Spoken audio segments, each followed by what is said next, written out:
चित कर महावीर मनुष्य को खुद ही अपने भाग्य का नियंता कहते हैं।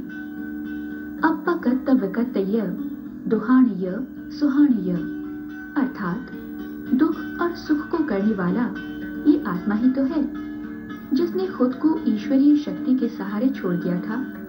महावीर ने कर्म और पुरुषार्थ के लिए प्रेरित कर मनुष्य के भीतर स्थित देवत्व शक्ति से साक्षात्कार करने को कहा।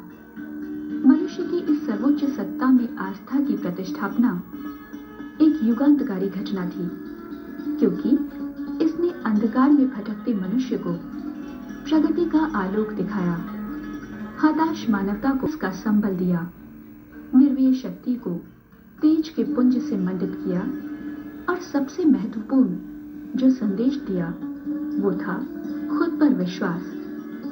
यही तो वो आधार है जिसके बल पर मानवीय सभ्यता और संस्कृति ने विकास और प्रगति के मार्ग पर प्रयाण किया है। महावीर की क्रांति का ये दूसरा बिंदु था।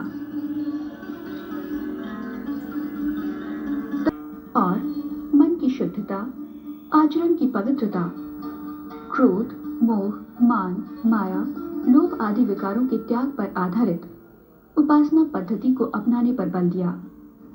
माया मोह जनित कर्मों के बंधनों में जकड़े मन को इन विकारों के आवरण से बाहर निकालकर शुद्ध परम चैतन्य आत्मा की खोज की। महावीर की धार्मिक अवधारणा सांप्रदायिकता की संकीर्णता से कोसों दूर थी।